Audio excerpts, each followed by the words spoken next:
And the streak continues.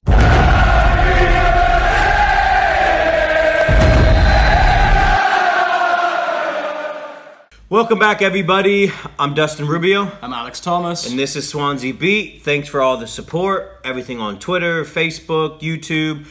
We enjoy all the comments, all the great stuff, interacting with you guys. Again, a massive shout out to Adam Humphreys, our editor of Facebook and Twitter and things like that. So big shout out to him. Alex, the streak continues. Eight games undefeated. Crazy. And 8 goals on Tuesday. Ooh. But before we get to that, Leicester on the weekend. Right, yeah, let's recap. Let's go back to Leicester. 1-1. 1-1, yeah. I'll take it. Yeah. I will take it, because honestly, when we were entering the game, I honestly thought this will be our hardest game. Not even Liverpool, not Arsenal. Because I was just like, we always do well against big teams. And I was just like, okay, smaller teams, how are we going to approach it? Are we actually going to go 5 at the back? Are we going to do this, that? I think we went 5 at the back, and instantly Leicester were catching us off guard, because I think we had a different approach. We were just like, oh, they're not such a big team. And I think, Vardy, pacey boy, Iheanacho, pacey boy, they got the goal. But I was very happy with the response. Came back with a goal. Fernandes, good header. Yeah, I'll honestly take a point. I'm happy. I think it's onwards and upwards from here, honestly. Like 2 big Premier League games coming up now. But honestly, like, having 7 points out of 9, where we thought we'd only have like 1 or 2 points out of 9. I mean, again, no disrespect to Clement, but there'd been a possibility we would have had 0 points in those games. It's a great accomplishment of what Carvalhal has done. The players, obviously, I mean, they're just kicking it up a gear. I thought with Leicester, I would agree with you that would have been the tougher game. I think Liverpool and Arsenal, some of these big teams, I think sometimes they see a smaller team, smaller club, especially our position, being bottom. I think it's easy for them to think, oh, we'll just roll up and we'll win, collect our points. But I think with Leicester, I think they had a lot of points to prove. I think they're not necessarily, they could easily get sucked down just based on how from 10th all the way down, how just it is quicksand. You find yourself down there, you get in a bad form. I mean, it is quicksand. And I think also with the Mahrez situation, I think they had a point to prove, to be like, well, we don't need you that much. I mean, obviously they fought to keep him, but I think him not showing up is a big thing. But that's them. But I was glad that he didn't start. I was glad in that whole situation. I mean, it sucks for hhim personally, but I think for us, it was a benefit. It was great. I mean, we didn't have to worry about him and his, creativity. Yeah, I mean, he's just a class player. So I was glad with that. Our response, I think, after the goal. I wasn't watching the game. I saw on Twitter. I mean, I saw it afterwards, but on Twitter, my reaction being live. Everybody was like, this is going to be a terrible game. I mean, they had a goal disallowed, and it was just like they were just wave after wave, and we thought, this is it. Our luck has run out. And then to get that goal back, and then again to show this kind of resilience. Fernandes. I'm glad for him. it was really good. So with Leicester, I'm glad. I mean, it's not a victory, but for me, it felt like a victory. It means we're out of relegation for now, and the next 2 games look in our favour. Almost in our favour anyways. So out of all of our rivals in the relegation battle, I think we have the better fixtures. So I'm really hoping we just capitalize on those. We take our opportunity and maybe get, obviously, to be realistic, 4 out of 6 points at the least I want. So and that's counting? 8-1. What the heck is that? That's like some FIFA type stuff, you know what I'm saying? Like, that is a crazy score. Right. I mean, I was with you. We were in the same place. And you were watching the game. I was just talking with some people, and then you kept on just being like, 1-0, 2-0. Then I don't know what point you were like 3-1 or 2-1, and then it was like 4. It literally was like somebody was playing FIFA, like some grown man with some little kid, and was just taking advantage. I mean, it's great. What are your thoughts on the victory? Fair play to some of the players. Like, my biggest shout out is to Luciano Narsing, because 3 assists in that game. Even Dyer. Good performance from him. Happy for him. I think he played striker alongside Tammy as well, getting 2 goals. Fair play to him. People can say, oh, it's Notts County, but I would say 8 goals is still impressive in one game. You can't even doubt that. Like, if it was Arsenal v Notts County, it'd been like 3-0 at the max, to be honest. So I was just so impressed that you know, I thought we was actually, when we got to 4-1 at half-time, I was like, oh, we're probably just going to relax now. Yeah. But I was quite relieved that we actually went for more. We were just going, yep, let's go for it. Let's just go in for the kill. And that could be disrespectful for the other team, but I think for us, we needed that. I think we almost needed it, almost like it was a preseason game. Yeah. Like, what do we have? What can we do?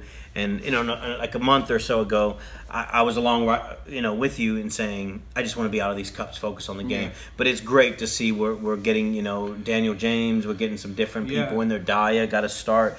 I mean, it's great. Great goal from Daniel James as well. Fair play to him. Good debut. I think he's the same age as me, 20 years old. So, fair play to him. Professional debut for Swans, first team debut. Oh, what a finish. Fair play. Tammy with a nice chest flick to him, and then, right in the bottom corner. Tom Carroll as well. He's been made fun of by quite a lot of Swans fans, and then he just goes, here you go, top left corner. Yeah. Hopefully he can do that in the Premier League. Well, he's going to need to step up. We'll talk about it in a bit, but with Fur being out. Yeah, but you know, I think this is his opportunity now to prove it and prove us wrong that he hasn't got the quality, because at the moment people aren't thinking he's got the quality. So I really hope he just steps up his game and just goes for it now. Another guy, Kyle Norton as well, he got a goal. Obviously bad goalkeeping, but at the end of the day, I think that's it's a confidence booster at the end of the day, because he's not a favoured player in the Swan squad at the moment. So I'm glad for him. And then obviously Tammy Abraham, 2 goals, 2 assists.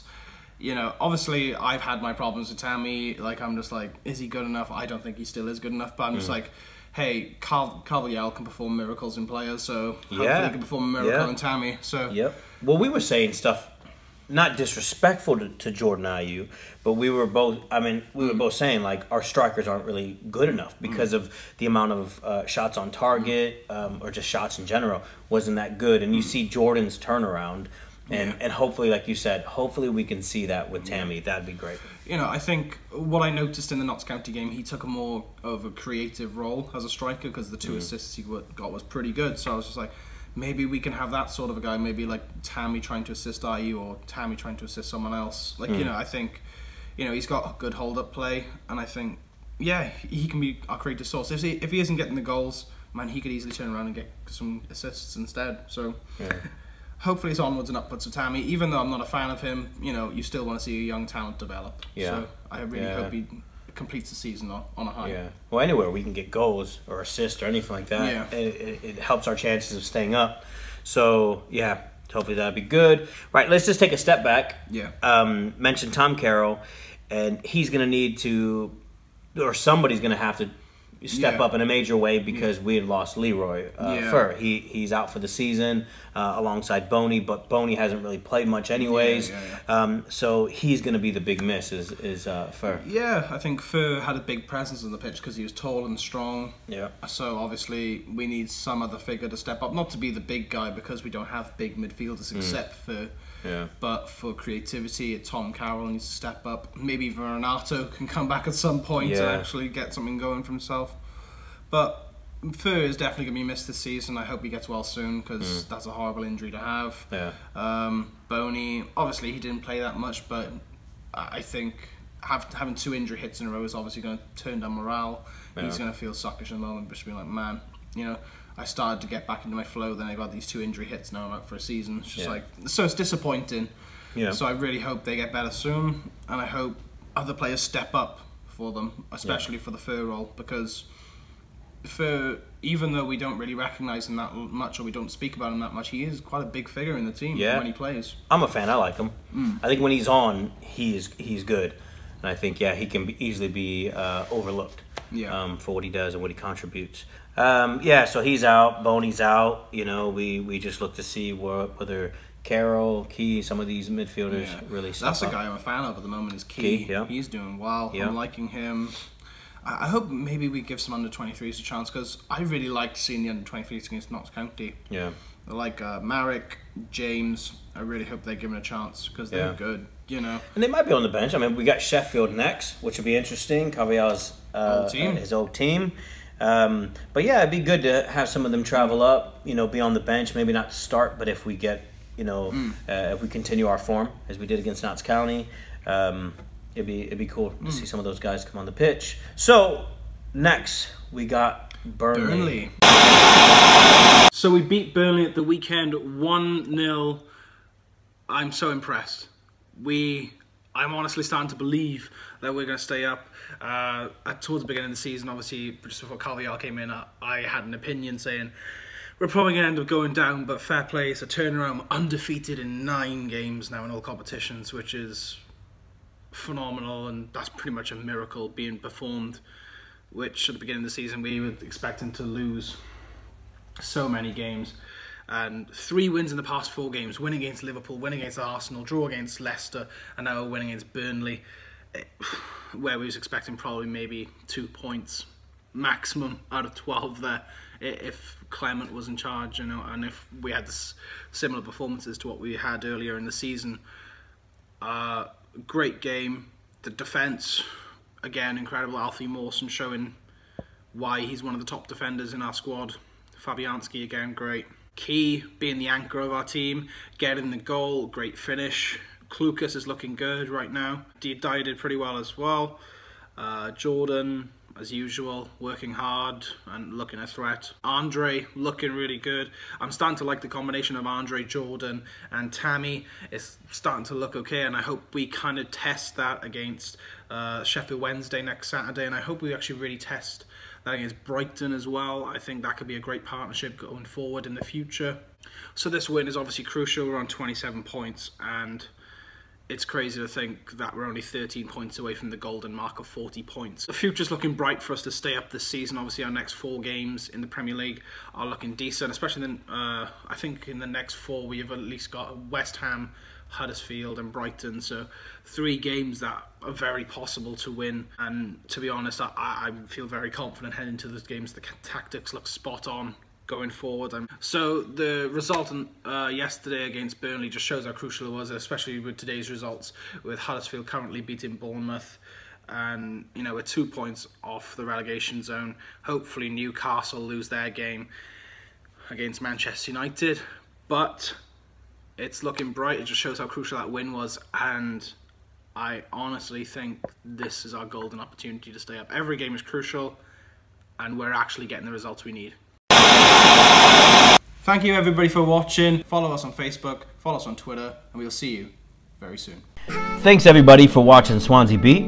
If you're not watching this video on YouTube, we do have a YouTube channel, Swansea Beat. Please subscribe, leave a thumbs up, and leave a comment down below. And if you are watching us on YouTube, we have a Facebook and Twitter page that you can interact with us, and you can see the videos as well on Facebook. Give us a like, give us a follow, share some of the content that's on there, and on Twitter at Swansea Beat. Thank you ever so much for the great support we've been receiving lately, and now we will see you very soon.